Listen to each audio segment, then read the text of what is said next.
नमस्कार।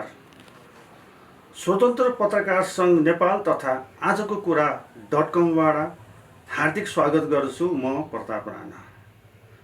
अग्रजहरू ज्ञानका खानी हुन्। उनीहरू हाम्रा देवता हुन्, जिउँदा देवता हुन्। वृद्धहरूका के समस्या छन्, हाम्रा अग्रजहरूका के समस्या छन्, यसै विषयलाई लिएर रामकृष्ण कर्माचार्यज्यू, नमस्कार। यहाँलाई कार्यक्रममा हार्दिक स्वागत छ। धन्यवाद। कुशल मङ्गल आरामै हुनुहुन्छ? आरामै छु र अहिलेको कोरोनाको स्थितिमा पनि तपाईँले जुन आइदिनु हो यो स्थितिमा पनि जनचेतना अभिवृद्धि गर्न जुन प्रयास गर्नुभयो त्यसको लागि धन्यवाद दिन चाहन्छु। यहाँ राष्ट्रिय ज्येष्ठ नागरिक कोषका अध्यक्ष तथा सभापति जो संस्थापक हुनुहुन्छ, यहाँ चर्चित पनि हुनुहुन्छ, धेरैले चिन्दछन्। तर पनि यहाँको संक्षिप्त परिचय पाउनु। मेरो खास चाहिँ नाम रामकृष्ण कर्माचार्य हो। मेरो जन्म ललितपुरमै भएको हो र खास संक्षिप्त परिचय भन्दाखेरि मैले चाहिँ नि अध्ययन चाहिँ नि अब जस्तै यहाँ मसिन इन्स्टिट्युटबाट सुरु गरेँ, त्रिपठमा विद्यालय भयो। त्यस्तै गरिकन मैले चाहिँ नि हायर डिप्लोमा चाहिँ नि जर्नलिजममा चाहिँ नि जुन मस्कोको विश्वविद्यालयबाट मैले जर्नलिजममा चाहिँ डिप्लोमा गरेको थिएँ। यहाँको उमेर कति? अहिले 76 सकेर 77 लागिरहेछ र यही वर्ष चैततिर चाहिँ नि यो मेरो फिल्म र ठाडोनको कार्यक्रम पनि गर्ने जुन सोचाइ छ र यसमा चाहिँ नि अब सबैको सहयोगको अपेक्षा गर्न चाहन्छु। बाल्यकालको सङ्घर्षबारे? बाल्यकाल प्रायः चाहिँ नि सङ्घर्षमय नै थियो, किनभने मेरो आजको दिन भएको हुनाले सम्झना योग्य पनि छ। मेरो बुवा जुन 2014 साल फागुनको 10 गते बित्नु भएको थियो। त्यस कारण आज बाउको मुख हेर्ने दिनै भएको हुनाले प्रसङ्ग पनि मिल्नु भयो। उहाँको मृत्युपछि मैले चाहिँ नि सङ्घर्षमय जीवन बिताउनु पर्यो र मेरो मुमा उहाँ चाहिँ नि कृष्णदेवी हो। अहिले बितिसक्नुभयो उहाँ पनि। र एउटा सानो नाङ्ले पसल राखेको थियो लगनखेलको चोकमा। त्यो नाङ्ले पसलबाट लिएको जुन फाइदाबाट मेरो जीवन गुजारा हुन्थ्यो र त्यस बेला मलाई चाहिँ नि मसिनरी इन्स्टिट्युटमा चाहिँ नि स्कलरसिपमा पढाइएको थियो र अझ यतिसम्म कि त्यस बेला सरकारी स्तरबाट सहयोग पनि किताब सिताब किन्न सहयोग पनि पाउने गरेको थियो। त्यसरी मैले पढ्दै गएको थिएँ र पढ्दै मेरो विभिन्न ठाउँमा चाहिँ नि अब पढाउने आफ्नो आफू एकातिर पढ्ने अर्कोतिर पढाउने गर्दै गएको थिएँ र जुन बेला मैले चाहिँ नि यो नेपाल विद्यार्थी सङ्गठन भन्ने त्यस बेला थियो। 2021 सालको आन्दोलनबाट जुन विद्यार्थी परिचय पत्र विद्यार्थी कन्सेसनको लागि भयो, त्यो कामको लागि र त्यो समितिको चाहिँ नि म पहिलो कोअर्डिनेटर भएँ। किनभने मैले चाहिँ नि प्रायः चाहिँ नि मेरो शुभारम्भमै अलिकति अगाडि बढेको देखिया छ कि संस्थाहरू भन्दाखेरि मैले तुलसी मेर चर्खा प्रचारक महागुठी थियो होइन। त्यस्तै गरिकन अब नेसनल प्रेस क्लबै भनेर मैले पत्रकार सङ्घको तर्फबाट नेसनल प्रेस क्लबै भयो। त्यस्तै गरिकन दिगो विकासको लागि भन्ने एउटा विभिन्न संस्था थियो, खुलेको थियो। त्यो संस्थाको पनि म अध्यक्ष भएको थिएँ। कुन कुन राष्ट्र भ्रमण गरिसक्नु भयो? मेरो राष्ट्र भ्रमण भन्दाखेरि अब दक्षिण अफ्रिकाको जस्तै देखि लिएर अमेरिका र जस्तै हाम्रो अस्ट्रेलिया, अस्ट्रिया र कोरिया, दुवै कोरिया उत्तर तथा दक्षिण होइन। त्यस्तै गरिकन इजरायल, अब श्रीलङ्का, चेकोस्लोभाकिया र थुप्रै मुलुकहरू घुमेको छु। यसमा चाहिँ नि साँच्चै हो भने 64वटा मुलुकहरू छन्। त्यो सबैको नाम लिएर साध्य पनि हुँदैन। पत्रकार महासङ्घको 11औँ महाधिवेशन हरारेमा भएको थियो।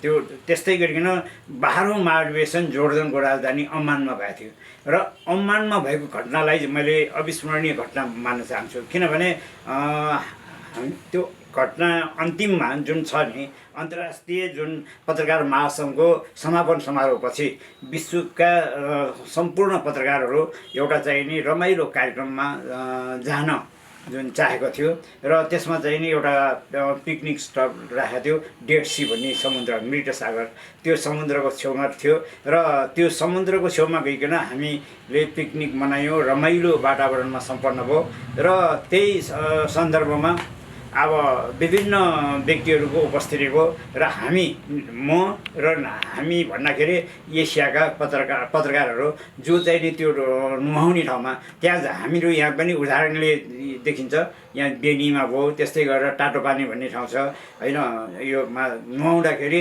हाम्रो शरीरका घाउहरू अथवा रोग व्याधिहरू निको हुन्छन् भन्ने भनाइ भन्छ नि यहाँ त्यस्तै गरिकन त्यहाँ चाहिँ नि नग्नहरूमा प्रायः चाहिँ नि शरीरका भागहरू राम्रो होस् हेरचाह हुन सकोस् संरक्षण गर्न सकोस् भन्ने विषयले उसलाई सुरक्षाको लागि हुन्छ भन्ने सोचेर हामी त्यहाँ समुद्रमा नुहाउन पुगेका थियौँ तर त्यस बेला अलि छेउछेउमा जुन महिलाहरू जुन हुन्छ नि अब पश्चिमा मुलुकका महिलाहरू त त्यति केही गाह्रो थिएन फुरुफुरु अगाडि आउनु थालेपछि हामी चाहिँ झन्झन भाग्दै गयौँ किनभने उहाँहरूदेखि त हामीलाई चाहिँ अप्ठ्यारो भयो नि त्यहाँनिर लागेर हामी भाग्दै गएका थियौँ र त्यही सन्दर्भमा त्यहाँ चाहिँ नि हाम्रो जसलाई हामीलाई उसको व्यवस्थापन गरेको थियो व्यवस्थापन पक्षका एक समूहले चाहिँ के भन्यो भने खबरदार त्यहाँभित्र अगाडि नबज्नु होला किनभने त्यो चाहिँ क्षेत्र चाहिँ नि यता अम्मान जोर्डनको क्षेत्र थियो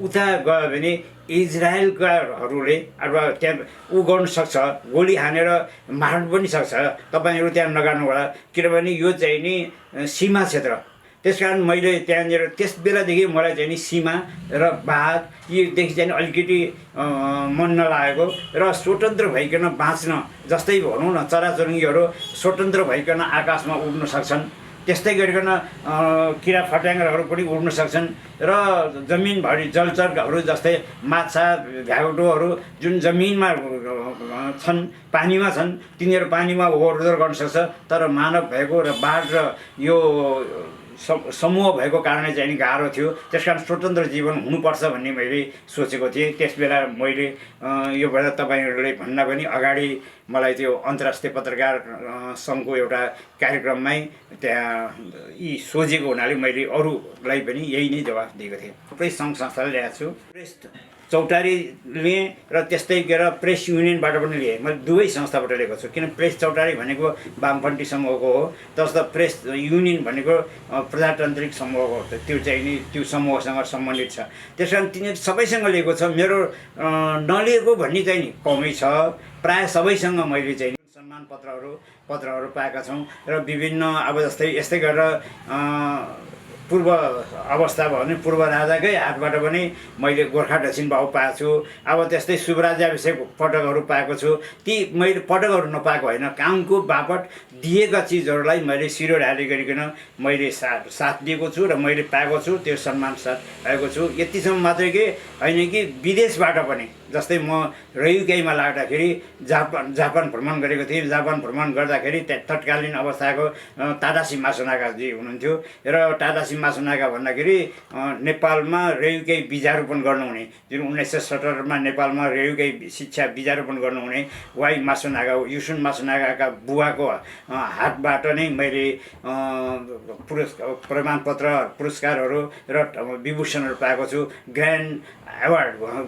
बुद्धज ग्रान्ड एवार्ड पनि मैले पाइसकेको छु र यसरी पुरस्कारहरू त थुप्रै पाइसकेको छु सम्मानहरू पनि पाएँ एउटा चाहिँ नि राष्ट्रिय ज्येष्ठ नागरिक कोषको एउटा अध्यक्ष हुने मौका जुन पाइयो नि नेपालमा नेपालको नयाँ संविधान भनौँ न 2072 अनुसार चाहिँ नि जुन 73मा जुन स्थापित पहिलो राष्ट्रिय ज्येष्ठ नागरिक कोषको चाहिँ नि सभापति हुने जुन मौका पाएँ त्यो पनि मेरो लागि सम्मानकै रूपमा भन्न चाहन्छु किनभने त्यो संस्थाको सभापति हुनु पाउनु नै किनभने त्यो चाहिँ विशुद्ध सामाजिक संस्था हो र विशुद्ध सामाजिक संस्था हो त्यसको चाहिँ नि सम्मान स्वरूप चाहिँ मैले जुन सभापति हुने मौका पाएँ यो गणतान्त्रिक मुलुकमा नेपाल सरकारले पनि यहाँलाई चाहिँ सम्मान गर्ने सम्भावना कतिको छ अब नेपाल सरकारले सम्मान गर्ने सम्भावना कति छ भन्दाखेरि सम्मानको रूपमै मैले चाहिँ नि यो मानेको छु किनभने अब मैले जुन सभापति हुने जुन मौका मिल्यो र त्यो सभापति भएर काम गर्ने तर अवसर चाहिँ नि निकै गाह्रो भइरहेको छ। सङ्घर्षको कुरा गर्ने हो भने म पत्रकार जीवनदेखि नै सङ्घर्षको छ, किनभने विद्यार्थी जीवनको त मैले जुन अब जेल नेलको त्यो कुराहरू मैले भनेर साध्य पनि भएन। त्यस बेला जुन विद्यार्थी आन्दोलनमै भएको त्यो कुरा भनि नै सकेँ। अब त्यस्तै पत्रकारिता जीवनमा पनि हेर्दाखेरि तत्कालीन अवस्था कृतिनिधि विष्ट प्रधानमन्त्री हुनुहुन्थ्यो, जस्तै गोर्खापत्रमा काम गर्नुहुन्थ्यो हाम्रो मदन रेग्मीजी, जो उहाँ दिल्लीमा अघि मैले उहाँको बुवाको बारे भन्छु नि, उहाँकै छोरो चाहिँ त्यहाँ काम गर्नुहुन्थ्यो, राइजिङ नेपालको सम्पादक हुनुहुन्थ्यो। प्रेस काउन्सिलको पहिलो इलेक्सनमा जुन गोविन्द वियोगी, चन्द्रलाल झा, अनि त्यहाँ गोपाल दास श्रेष्ठ र एकजना हुनुहुन्थ्यो, अर्को एकजना हुनुहुन्थ्यो, उहाँको नाम चाहिँ मलाई बिर्स्यो, तर उहाँ 4 जना निर्वाचित भएको थियो। तर निर्वाचित व्यक्तिलाई भएपछि प्रेस काउन्सिलले आफ्नै सरकारले चाहेअनुसार चाहिँ नि त्यो समितिलाई चाहिँ परिचालन गर्न नसकिने देखेपछि त्यो चाहिँ नि खारिज गर्नुपर्छ भने त्यो निर्वाचनै रद्द गराउने प्रयासमा सरकार लागेको थियो। त्यसमा चाहिँ नि मलाई चाहिँ साँच्चै भने अपहरण शैलीमै त्यहाँ चाहिँ नि जागृति प्रेसमा लगेर राखेर त्यो चाहिँ नि मलाई चाहिँ नि प्रयास त्यो चाहिँ नि विड्रो गराउनको लागि प्रयास लगाउनु खोज्यो, तर मैले चाहिँ नि त्यसमा चाहिँ नि अडान लिएँ र त्यसपछि मेरो आफ्नो पत्रिका जुन गोरेटो साप्ताहिक थियो त्योलाई चाहिँ नि बन्द गर्ने यो तत्कालीन अन्तर्रादेश विष्णुमणि आचार्यले चाहिँ नि को आदेशबाट चाहिँ नि पत्रिका बन्द गरायो र त्यसपछि पनि मलाई चाहिँ धेरै सहयोग मैले पाएँ। तपाईँको नजरमा, तपाईँको विचारमा जीवनलाई कसरी बुझ्नु भएको छ, कसरी हेर्नु भएको छ, कसरी भोग्नु भएको छ? जीवन भनेको एउटा चाहिँ सङ्घर्षमय नै हो, किनभने जीवनमा आनन्द लिएर चाहिँ नि हुने होइन। त्यसै कारण नै मैले ज्येष्ठ नागरिक कोषको सभापति भइसकेपछि मैले विभिन्न योजनाहरू बनाएको थिएँ सरकारी स्तरमा नै। हस्पिटलहरूको म अध्यक्ष भइसकेको हुनाले, पाटन हस्पिटलको अध्यक्ष र विभिन्न ठाउँको सल्लाहकार अध्यक्ष भइसकेको हुनाले मैले प्रयास गरेको थिएँ। जस्तै अब छुटहरू ज्येष्ठ नागरिकहरूलाई हामीले गर्नुपर्ने, उनीहरूको सेवा सुविधा दिनुपर्ने र यी सब कुराहरूलाई लिएको थियो। त्यसमा नीतिगत रूपले चाहिँ नि अब सरकारी स्तरबाट पास हुनुपर्ने त्यो चाहिँ हुन सकेको छैन। त्यसको लागि चाहिँ प्रयास गरेका छौँ। अब यतिसम्म हो कि तपाईँ अब नजिकै आइरहेको छ अन्तर्राष्ट्रिय ज्येष्ठ नागरिक दिवस। त्यो अन्तर्राष्ट्रिय ज्येष्ठ नागरिक दिवस मनाउनुलाई पनि अन्तर्राष्ट्रिय नाम मात्रको अन्तर्राष्ट्रिय भएर त भएन नि त। त्यसलाई चाहिँ नि अन्तर्राष्ट्रिय ज्येष्ठ नागरिक दिवस मनाउन विभिन्न राष्ट्रका जुन विभिन्न समस्याहरूलाई लिएर दिवस मनाउँदाखेरि त त्यसमा चाहिँ नि दिवस राम्रो गतिविधि अगाडि बढाउन सक्नु पर्यो। त्यसमा चाहिँ अन्तर्राष्ट्रिय सहभागिता जुटाउनु र नेपालमा रहेका विभिन्न सङ्घ संस्थाहरूलाई समन्वय गरिकन र अन्तर्राष्ट्रिय ज्येष्ठ नागरिक दिवस भव्य रूपले मनाउनको लागि ज्येष्ठ नागरिकहरूले केही काम गरेर देखाउन सक्नु पर्यो भन्ने दृष्टिकोणले मैले विभिन्न योजनाहरू, विभिन्न कार्यक्रमहरू बनाएर पेस गरेको थिएँ र अवश्य पनि यो कार्यक्रममा अब सरकारबाट केही होला भन्ने आशा गरेको छु। बिहान उठ्छु र यसमा चाहिँ नि आफ्नो दैनिक चर्या जस्तै मर्निङ वाक जाने र त्यही बेला नै सबै साथीहरूसँग भेट्ने। त्यसमा चाहिँ मैले कुनै राजनीतिज्ञ, कुनै पनि समूह भन्ने दृष्टिकोणले चाहिँ हेर्दिनँ। अब जोसुकै होस्, एउटा आफूभन्दा जुनियर अथवा सिनियर जसँग पनि हामीले भेटेर उनीहरूको समस्यामा साथ दिने र आफूले सकेको सहयोग गर्दै जाने। जस्तै मेरो छोराछोरी नाति भनौँ न, अब उनीहरूलाई स्याहार सुसार जसरी मैले गर्न सकेँ त्यो नै एउटा अनुकरणीय रूपले गर्न सकौँ। किनभने छोराछोरी नातिहरूलाई मात्रै हेर्ने नभइकन त्यस्तै गरेर समाज नै आफू ज्येष्ठ नागरिक कोषको सभापति भइसकेका हुनाले आफूले जसरी गर्न सकिन्छ त्यस्तै अवस्था अरूलाई पनि गर्न सकौँ। र त्यो जस्तै अब हाम्रा जुन भगवान् हुन् भनिरहेछौँ भने ती भगवान्हरू जो ज्येष्ठ नागरिकहरू जसलाई चाहिँ हामीले चाहिँ सम्मान गर्नुपर्छ, त्यसलाई सम्मान गर्ने शिक्षा हामीले नैतिक शिक्षा दिन सकौँ र यस्तै किसिमबाट अगाडि बढ्न सकेको खण्डमा भावी पुस्तालाई चाहिँ नि हामीले अगाडि बढाउन सक्छौँ।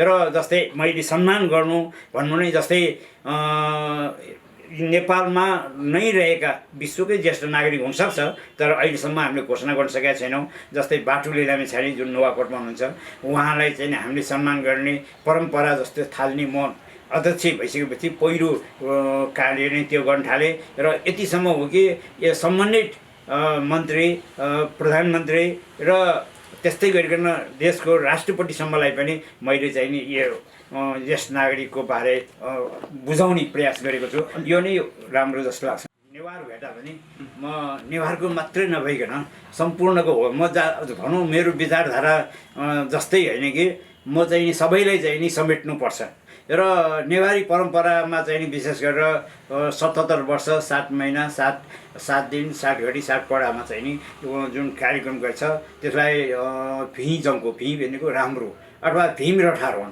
नेपालीकरण गर्दाखेरि भीम रठारोहण त्यो गरिन्छ। त्यस्तै गरिकन अब अन्य जसै छेत्री बाहुन अथवा विभिन्न उसमा पनि अब यसैलाई चाहिँ नि 84 गर्ने चलन छ।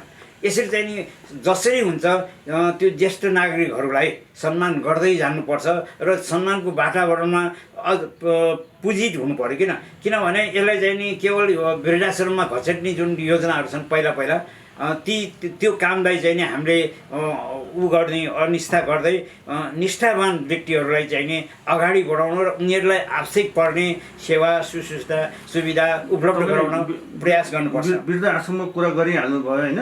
ज्येष्ठ नागरिकको गन्तव्य स्थान भनेको नै वृद्ध आश्रम हो त होइन? त्यो चाहिँ के हो त? त्यो आफैमा चाहिँ नि वृद्धाश्रम होइन कि ज्येष्ठ नागरिकहरूमाथि हुने सुलभ सुविधा व्यवस्थापन गर्नु चाहिँ नि एउटा चाहिँ नि विभिन्न जस्तै डे केयर सेन्टर यताउति खोलेर व्यवस्थापन गर्न सक्नु पर्यो।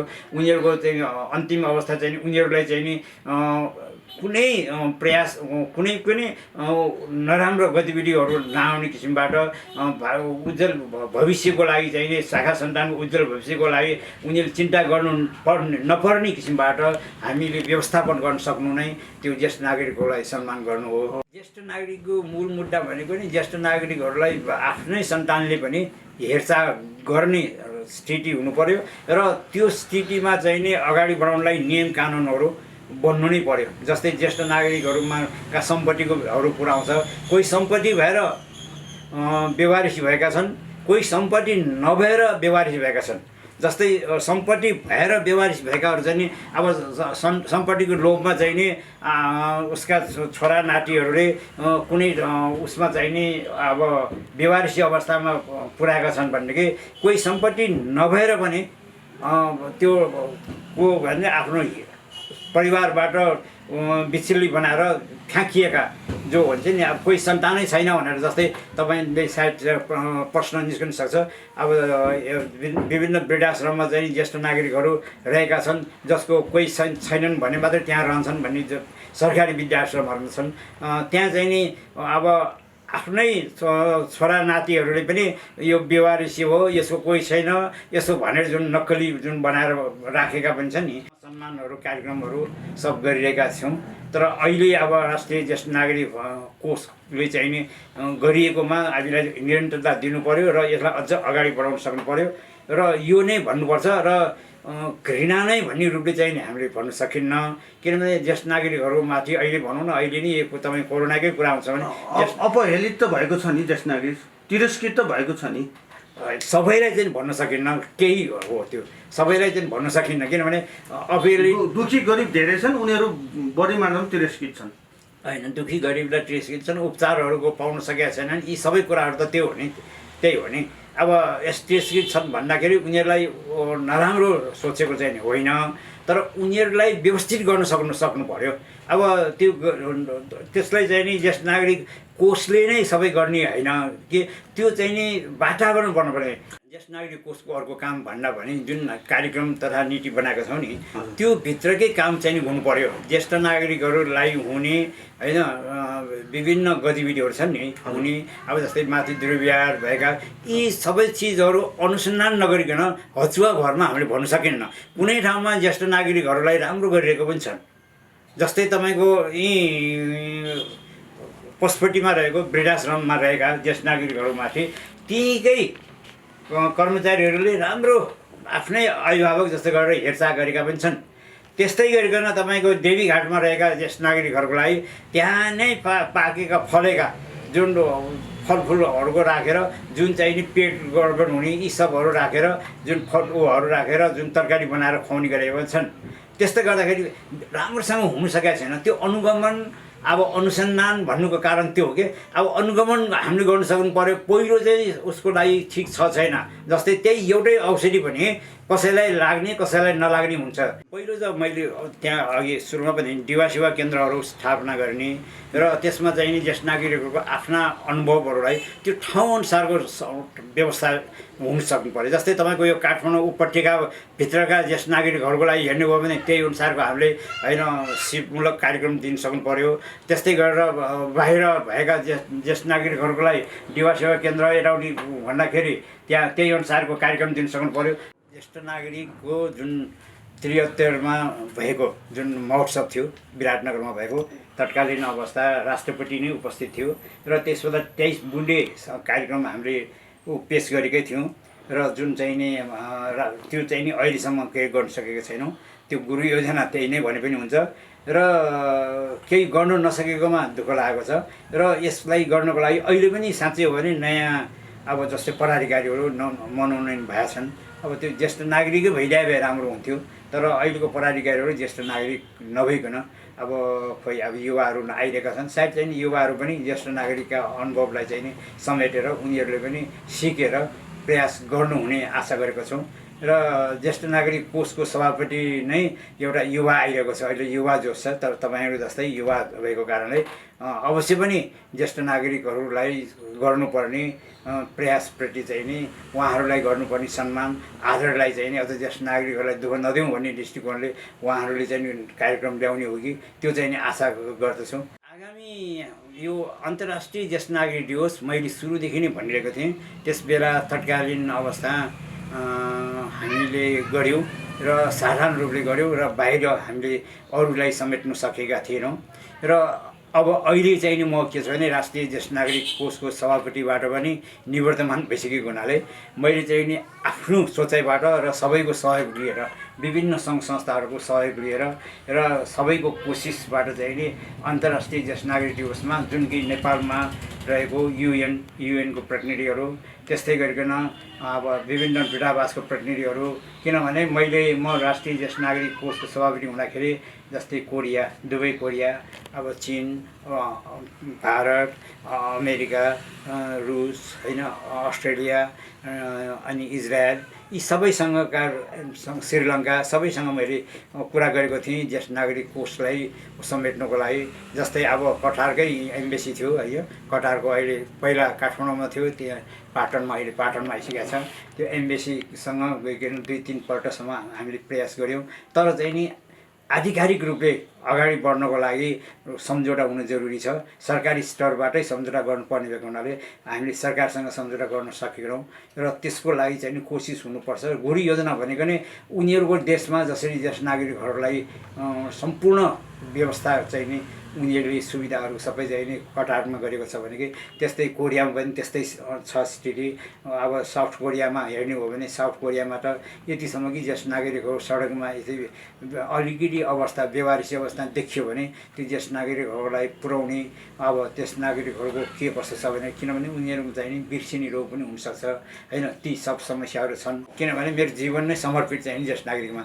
1995मा तत्कालीन प्रधानमन्त्री मनमोहन अधिकारीजीको मेसेज लिएर म ज्येष्ठ नागरिक अन्तर्राष्ट्रिय पत्रकार महासङ्घको सम्मेलनमा भाग लिन गएको हुनाले त्यस बेलादेखि प्रयास गर्दै आएको र अहिले 2072को संविधान अनुसार 2073देखि चाहिँ नि म ज्येष्ठ नागरिकको सभापति भएको हुनाले पहिलो सभापति हुने मौका पाएँ।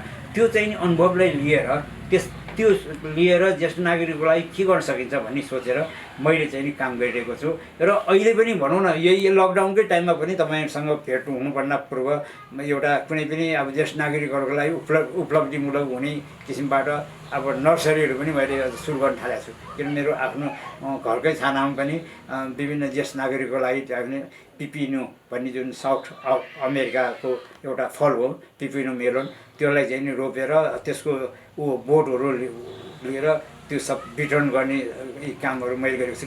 किनभने अब त्यो सेवा गर्ने हो मेरो अब काम त। मैले त कुनै त्यसबाट फाइदा लिने नभइकन सेवा गरेर ज्येष्ठ नागरिकहरूलाई केही गर्न सकौँ भन्ने मात्र सोचाइ हो। आगामी अन्तर्राष्ट्रिय ज्येष्ठ नागरिक दिवस जुन 30औं हो त्यसमा चाहिँ नि हामीले विभिन्न क्षेत्रमा, जस्तै योभन्दा अगाडि पनि मानव अधिकार आयोगका अध्यक्षज्यूको विषयमा हामीले समर्थ्यौँ। त्यस्तै मदन मणि दीक्षितज्यूको विषयमा जो चाहिँ मदन पुरस्कार प्राप्त गर्ने, त्यस्तै गरिकन हाम्रो विभिन्न क्रियाकलापमा संलग्न व्यक्तिहरू छन्, तिनीहरूलाई हामीले सेवा पुर्याउन सकेका छैनौँ। ज्येष्ठ नागरिक हुने बित्तिकै अब आजै पनि मैले हाम्रो ज्येष्ठ नागरिक 101 वर्षका हाम्रो होइन माधव घिमिरेज्यूको एउटा त्यो उहाँहरूको एउटा चाहिँ नि केवल सम्मान नै हामीले त्यति छुटाउन गर्न सकेनौँ। किनभने उहाँलाई एउटा संवेदना मात्रै दिने नभइकन उहाँलाई सम्मानित अवस्थामा कसरी अगाडि बढाउने ती कुराहरू गर्न सकेका छैनौँ। हाम्रा म यहाँ ज्येष्ठ नागरिक आइसकेपछि हाम्रो सत्यमोहन दाइलाई एउटा सम्मान गर्ने मौका पाइयो। सबैको शुभेच्छा होस् र सबैलाई अगाडि बढ्न सकोस्। ज्येष्ठ नागरिकहरू भनेर चाहिँ नि कसैलाई दुखेसो पोख्नु नपरोस् र राम्रोसँग उनीहरूको सेवा गर्ने सक्ने वातावरण होस् र जनचेतना पनि त्यही अनुसारको बढ्दै जाओस् र त्यो नै भन्न चाहन्छु। मेरो आफ्नो नजिकै मान्छे पनि म एउटा सम्झिहालेँ अन्त्यमा तपाईँलाई भन्छु। डाक्टर विश्वभाषा क्याम्पसको क्याम्पस चिफ भइसक्नुभएका हाम्रो राजाराम कर्माचार्य जो अहिले ऊ अलिकति जीर्ण अवस्थामा हुनुहुन्छ शरीर, तर उहाँ चाहिँ अब घरको माथिबाट तलसम्म पनि आउन सक्ने अवस्था छैन। त्यसको लागि ज्येष्ठ नागरिक उहाँहरूको सम्पत्ति नभएको होइन, परिवारले पनि नभएको पनि होइन, तर चाहिँ नि व्यवस्थापन गर्न नसकेको कारणले अब त्यो केही हुनु पर्यो। फारस दिएको दिन व्यस्तता हुना पनि तपाईँहरूले यो समय दिनुभयो। यो समयको लागि तपाईँहरू जब टिम हुनुहुन्छ तपाईँहरू सबैलाई धन्यवाद दिन चाहन्छु। हस्त धन्यवाद। यसै गरी हाम्रो टिम स्वतन्त्र पत्रकार सङ्घ नेपाल तथा आजको कुरा .com-बाट म कार्यक्रम प्रस्तुता प्रताप राणा बिदा लिन्छु। धन्यवाद, नमस्कार।